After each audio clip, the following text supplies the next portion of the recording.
Olá, turma, tudo bem?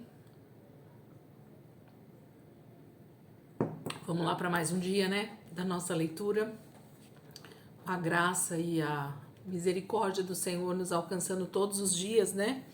Não sei vocês, mas cada dia para mim realmente é uma vitória, porque só quem decide, né, estar aos pés do Senhor sabe quão difícil é essa decisão de disciplinar, né, a nossa mente, o nosso coração, a nossa carne, que sempre pende para o que é mais fácil, o que é mais gostoso, o que é mais prazeroso, né? Mas nós temos decidido estar aos pés do Senhor porque esse lugar nos dá prazer, nos dá plenitude, nos dá alegria, né? Então nós estamos aqui por causa do grande amor de Deus sobre as nossas vidas. Vamos orar, entregar esse momento para o Senhor e a gente já vai começar.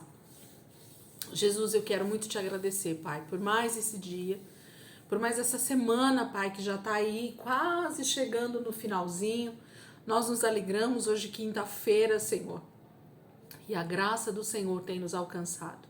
O favor do Senhor tem nos alcançado. Muito obrigada, Jesus. Muito obrigado por esse tempo com a palavra que o Senhor tem nos dado e como isso tem enriquecido a nossa vida, como isso tem transformado o nosso interior, como isso está transformando a nossa mentalidade, Senhor. Em nome de Jesus, nós te pedimos que essa palavra seja viva e eficaz dentro de nós todos os dias, Pai. Muito obrigada, Senhor, pelo que o Senhor já está fazendo hoje na nossa vida. Nós te adoramos, Senhor, e bendizemos o teu nome. Obrigada, Jesus. Amém. Semana 9, dia 4, dia 2, né, de março de 2023. Hoje nossa leitura vai ser dentro do livro de Números, mas nós vamos fazer também a leitura dentro do livro de Salmos. Porque esse salmo de número 90, ele é um salmo feito por Moisés. Então, esse salmo tem a ver com tudo aquilo que a gente vai estar ministrando hoje com a palavra aqui, né? Lendo a palavra. Então, por isso que ele cabe hoje na nossa leitura. Então, eu queria que você que não está com essa nossa apostila da leitura, anotasse aí. Hoje a gente vai ler Números 14, 15 e Salmos 90. Então, Números 14, 15 e os Salmos de número 90. Vamos ler então?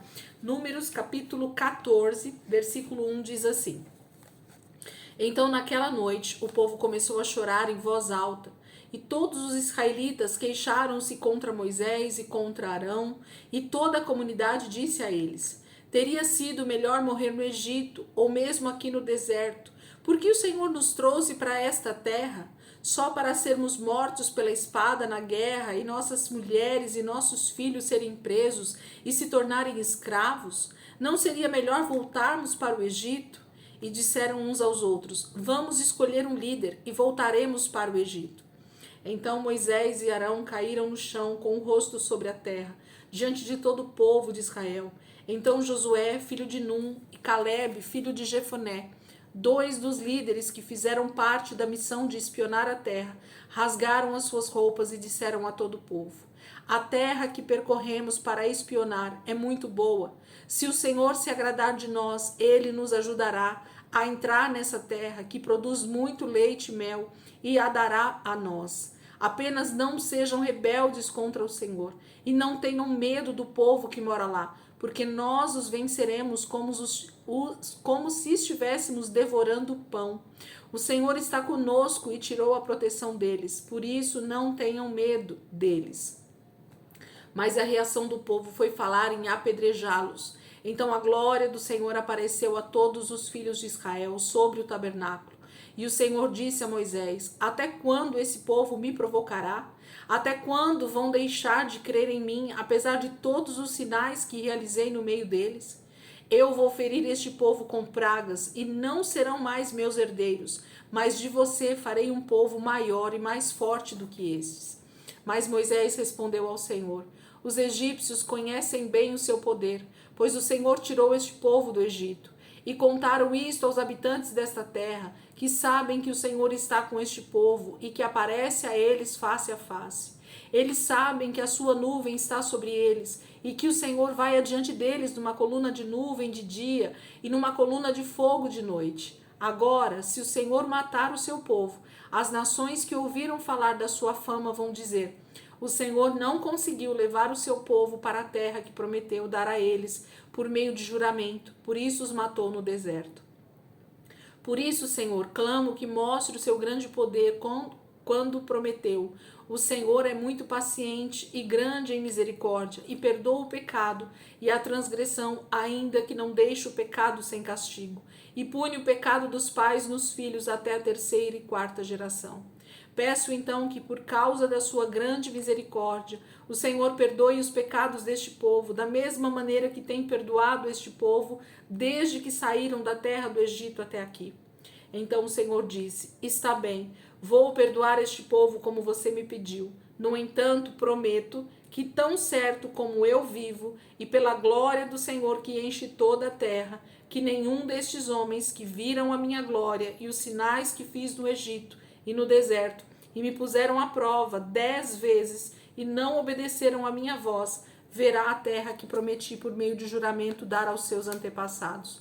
Nenhum desses que me desprezou verá a terra, mas o meu servo Caleb tem um espírito diferente e me segue com fidelidade. Ele entrará na terra que espionou, e seus descendentes a possuirão por herança.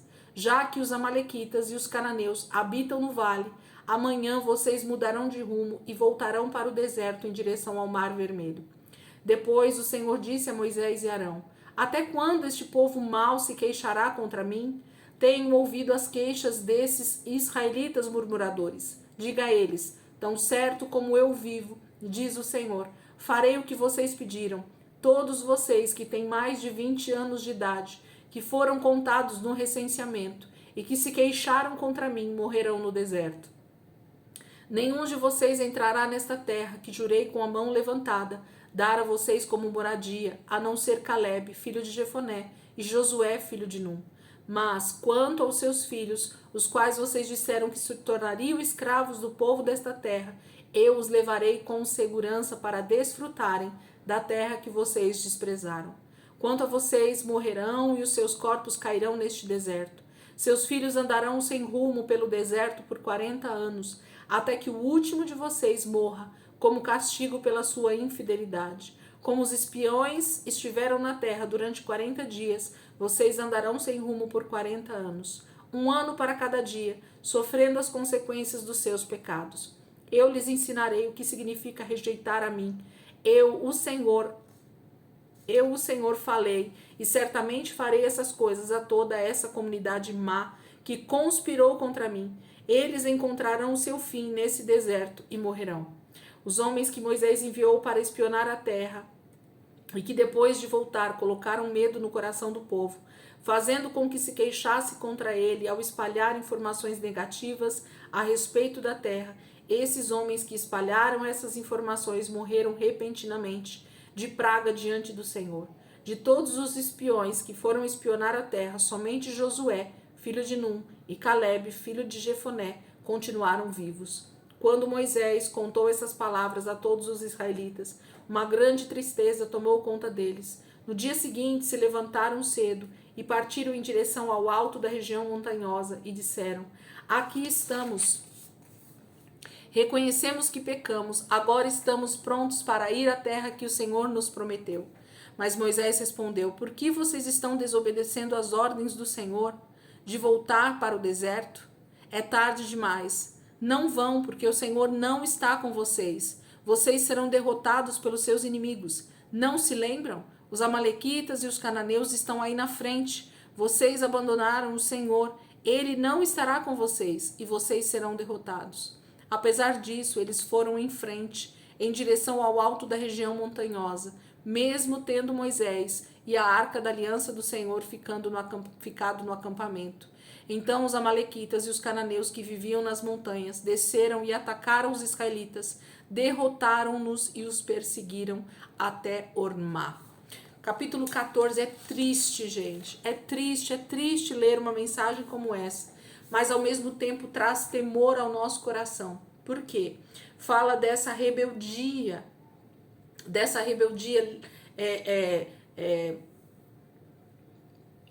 O povo, nesse momento, ele já tinha visto tantos milagres, tantas maravilhas do Senhor, tantas coisas que Deus já havia feito para eles, desde o momento que o Senhor levanta Moisés ali no Egito para libertá-los. Até aqui foram muitos milagres. Fora isso, a própria presença do Senhor durante todo o tempo com eles ali no deserto, de dia com a nuvem e de noite com a coluna de fogo, era a manifestação do próprio Deus no meio deles.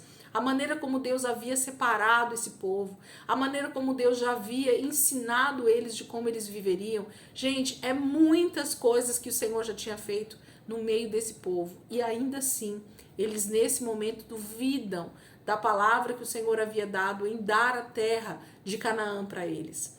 E esses espiões que falaram mal, né, contra a terra, dizendo que a terra era de gigantes e que a terra então ia engoli-los e eles iam morrer. A mentalidade de escravo nesse momento faz com que eles realmente desejem morrer no deserto ou morrer no Egito do que tentar conquistar. E eu quero dizer só uma coisa aqui, para a gente começar a refletir sobre essa passagem e já ir para o capítulo 15. A grande dificuldade da maioria dos cristãos, gente, não é de ser salvos, dessa salvação que o Senhor nos dá quando nós aceitamos Jesus. A maior dificuldade da maioria dos cristãos é crer na volta de Jesus, é crer na vida eterna, é crer na consumação dos séculos, é crer que haverá vida eterna, é crer que Deus está nos levando para uma eternidade, para vivermos com Ele, é crer na volta de Jesus como esse leão da tribo de Judá.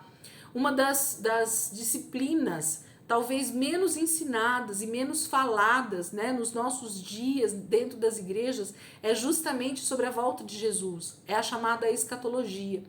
Então, a gente precisa entender que a nossa mentalidade é tão frágil, né, para não crer nas promessas de Deus, que é justamente por isso que a gente precisa meditar tanto na palavra.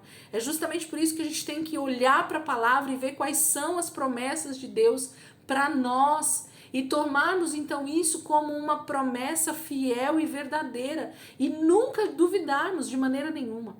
Então, quando nós tememos o nosso amanhã, quando tememos o futuro, quando não acreditamos de verdade, né? A gente até pode falar com a boca que acredita, mas quando a gente olha para o nosso coração, a gente não crê na vida eterna, a gente não crê na ressurreição dos mortos, a gente não crê na volta de Jesus, a gente não crê na grande tribulação, a gente não crê no anticristo. Quando a gente não crê nas promessas de Deus para a nossa vida, nós estamos exatamente como esse povo, que já estão a caminho de Canaã, duvidando que Canaã pode ser conquistada, duvidando que Deus dará Canaã para eles. É exatamente a mesma coisa.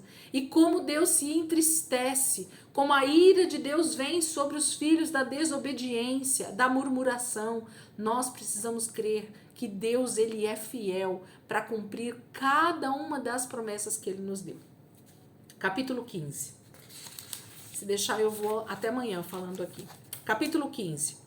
O Senhor disse a Moisés: dê as seguintes instruções ao povo de Israel. Quando os filhos de vocês entrarem na terra que eu dei a eles como moradia e apresentarem ao Senhor um animal do rebanho de gado ou de ovelha como oferta queimada, seja um sacrifício para cumprir um voto ou como oferta voluntária, seja um sacrifício especial em uma das festas anuais ou qualquer outra oferta, ou ainda uma oferta preparada no fogo, como aroma agradável ao Senhor. Aquele que trouxer a sua oferta ao Senhor, apresentará a ele uma oferta de cereais de um jarro, de farinha da melhor qualidade, amassada com 1 litro de azeite. Para cada cordeiro da oferta queimada, ou do sacrifício, deve preparar 1 litro de vinho, como oferta de bebida. Se o sacrifício for um carneiro, deve preparar uma oferta de cereais de 2 jarros, de farinha da melhor qualidade, e 1 litro de vinho como oferta de bebida. Isso será apresentado como aroma agradável ao Senhor. Quando preparar um novilho para oferta queimada ou sacrifício, para cumprir um voto especial ou como oferta de paz ao Senhor, então traga com o novilho uma oferta de cereais de 3 jarros de farinha da melhor qualidade, amassada com 1 litro e 3 quartos de azeite. Traga também 1 litro e 3 quartos de vinho para oferta de bebida. Essa oferta deve ser preparada no fogo, como aroma agradável ao Senhor. Essas são as instruções que devem acompanhar cada sacrifício de novilho, carneiro, ovelha ou cabrito. Quando for oferecido mais de um animal, as ofertas deverão ser aumentadas proporcionalmente. Todo israelita natural da terra deverá proceder dessa maneira quando apresentar uma oferta preparada no fogo, para que seja uma oferta de aroma agradável ao Senhor. E se um estrangeiro que mora no meio de vocês ou entre os seus descendentes apresentar uma oferta preparada no fogo, deverá proceder da mesma maneira, para que seja uma oferta de aroma agradável ao Senhor. Porque existe a mesma lei para todos, tanto para os israelitas de nascimento, como para os estrangeiros que moram entre vocês. Esta é uma lei que será verdadeira para sempre, de geração em geração, por todos, pois todos são iguais perante o Senhor. A mesma lei e o mesmo regulamento se aplicam tanto a vocês quanto ao estrangeiro. O Senhor também disse a Moisés: diga ao povo de Israel, quando entrarem na terra para onde os estou levando e comerem do alimento que a terra produz, apresentem uma parte como oferta especial ao Senhor. Preparem um bolo feito com a farinha da primeira colheita, que deverá ser apresentado como oferta especial. Dessa farinha vocês devem apresentar uma oferta especial ao Senhor de geração em geração. Se vocês falharem em cumprir estes regulamentos que o Senhor tem dado a vocês, por meio de Moisés, desde o dia em que o Senhor deu esses mandamentos a Moisés e a todas as gerações futuras, vocês deverão proceder da seguinte maneira. Se isso ocorrer sem intenção e ficar encoberto da comunidade, quando o povo perceber o erro, ele terá de oferecer um novilho como oferta queimada, como aroma agradável ao Senhor. Também deverá apresentar com a sua oferta de cereais uma oferta de bebida, conforme o regulamento, e um bode como oferta pelo pecado. E o sacerdote apresentará o sacrifício em favor de todo o povo de Israel, para obter o perdão dos pecados deles. E esses pecados serão perdoados, pois o pecado não foi intencional, e eles corrigiram isso com os sacrifícios preparados no fogo, apresentado ao Senhor, e como oferta pelo pecado. E todo o povo, inclusive os estrangeiros que vivem no meio deles, serão perdoados, porque esse pecado involuntário e o perdão envolvem toda a comunidade. Se um único indivíduo pecar, então ele oferecerá uma cabra de 1 ano de idade, como oferta pelo pecado. O sacerdote fará o sacrifício pela pessoa que pecar involuntariamente perante o Senhor, e ela será perdoada. Essa mesma lei se aplica tanto aos israelitas de nascimento, quanto aos estrangeiros que vivem no meio de vocês. Mas todo aquele que pecar deliberadamente, seja ele israelita de nascimento ou estrangeiro, blasfema contra o Senhor e será eliminado do meio do seu povo. Por ter desprezado o mandamento do Senhor e por vontade própria desobedecido à lei, essa pessoa será eliminada e sua culpa estará sobre ela. Certo dia, quando o povo de Israel estava no deserto, encontraram um israelita recolhendo lenha no dia de sábado. Aqueles que o encontraram recolhendo lenha levaram-no a Moisés, a Arão e diante de todo o povo. E o prenderam porque ainda não estava determinado o que deveria ser feito com ele. Então o Senhor disse a Moisés: o homem deve morrer. Todo o povo apedrejará esse homem fora do acampamento. Assim toda a comunidade de Israel o levou para fora do acampamento e o apedrejou até a morte, conforme o Senhor havia ordenado a Moisés. O Senhor disse a Moisés: diga ao povo de Israel para fazerem pingentes nos cantos de suas roupas e para prenderem cada pingente num cordão azul. Este é um mandamento permanente de geração em geração. O propósito disto é lembrá-los, sempre que olharem para os pingentes, de todos os mandamentos do Senhor, de que devem obedecer às leis que ele deu, em vez de seguir os desejos dos seus corações e de seus olhos, sendo infiéis servindo a outros deuses. Assim vocês lembrarão de obedecer a todos os mandamentos e de ser santos perante o Senhor de vocês. Eu sou o Senhor, o seu Deus, que os tirou do Egito, para ser o Deus de vocês. Sim, eu sou o Senhor, o Deus de vocês. Então, capítulo 15, o Senhor dá mais algumas instruções a Moisés e Arão sobre ofertas, sobre sacrifícios, sobre situações que poderiam acontecer de pecado e como eles deveriam então agir nesse caso. E aqui, inclusive, aparece justamente a primeira vez em que o não cumprimento do sábado, do descanso do Senhor, de não trabalhar no sábado. Então aparece esse juízo de Deus trazendo morte sobre a vida desse israelita, que foi pego, então, trabalhando no sábado, onde ele não deveria trabalhar, onde ele deveria descansar, onde ele deveria agradecer ao Senhor por esse descanso tão merecido que o Senhor dava a eles. Eles precisavam entender que Deus era todo o suprimento deles, Deus era o Deus deles.